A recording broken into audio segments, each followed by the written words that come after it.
ಪ್ರತಿ ವರ್ಷ new year ಬಂದ ತಕ್ಷಣ ಫುಲ್ ಆನ್ ಸೆಲೆಬ್ರೇಷನ್ಸ್ ಇರುತ್ತೆ.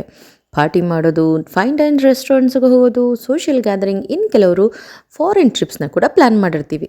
ಸಾಕಷ್ಟು ನ್ಯೂ ಇಯರ್ ರೆಸೊಲ್ಯೂಷನ್ಸ್ನ ಡೈರಿಲಿ ನೋಟ್ ಕೂಡ ಮಾಡಿರ್ತೀವಿ.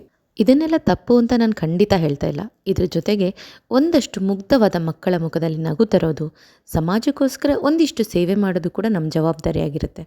ಹಾಗಾಗಿ ನಿಮಗೂ ಕೂಡ ಈ ವಿಡಿಯೋದಿಂದ ಇನ್ಸ್ಪಿರೇಷನ್ ಅನಿಸಿದ್ರೆ ಖಂಡಿತವಾಗ್ಲೂ ಸಹಾಯ ಮಾಡಿ. ನಾವು ಏನು ಮಕ್ಕಳಾಶ್ರಮನ ಒಂದು ಬಾಡಿಗೆ ನಡೆಸ್ತಿದ್ವೋ ಅವರು ಓನರ್ ಹೇಳಿದ್ರು ನೆಕ್ಸ್ಟ್ ಜೂನ್ ಒಳಗಡೆ ನೀವು ಖಾಲಿ ಮಾಡಬೇಕಾಗತ್ತೆ ಅಂತ. ಅದಕ್ಕೋಸ್ಕರ ನೆಕ್ಸ್ಟ್ ಖಾಲಿ ಮಾಡಿದ್ರೆ ಎಲ್ಗಪ್ಪ ಹೋಗೋದು ಅಂತ ಯೋಚನೆ ಮಾಡಿ ಮೊದಲೇ ನಾವು ಈಗ ಮಕ್ಕಳಾಶ್ರಮದ್ದು ಕಟ್ಟಡ ನಿರ್ಮಾಣ ಮಾಡಿ ಅದನ್ನು ಕ್ಲಿಯರ್ ಮಾಡೋಣ, ನಂತರ ಓಲ್ಡ್ ಏಜ್ಗೆ ಕೈ ಹಾಕೋಣ ಅಂತ ಅಂದ್ಕೊಂಡ್ವಿ. ಈಗ ನಮ್ಮದೇ ಊರಿನಲ್ಲಿರುವಂತಹ ಏನು ನಮ್ಮದು ಜಮೀನಿತ್ತೋ ಅದೇ ಒಂದು ಜಾಗದಲ್ಲಿ ನಿರ್ಮಾಣ ಮಾಡ್ತಿದ್ವಿ. ಇನ್ನೂ ನಮಗೆ ಬಾಡಿಗೆ ಅದು ಇದು ಅಂತ ತಲೆನೋವಿರೋದಿಲ್ಲ. ಇದು ಕಷ್ಟವೋ ಸುಖವೋ ಇದನ್ನು ಕಂಪ್ಲೀಟ್ ಮಾಡೋಣ. ಈ ಮೊದಲು ಇಲ್ಲಿ ಒಂದು 50 ಜನ ಮಕ್ಕಳಿಗೆ ಅಂತ ಒಂದು ಆಶ್ರಯಕ್ಕೆ ಎಷ್ಟು ಬೇಕು ವ್ಯವಸ್ಥೆ ಅದನ್ನು ಮಾಡ್ತಿದ್ದೀವಿ. ನಿಮ್ಮೆಲ್ಲರ ಒಂದು ಸಹಕಾರ ಇರಲಿ, ಸಹಾಯ ಇರಲಿ ಅಂತ ಕೇಳ್ಕೊಳ್ತೀನಿ.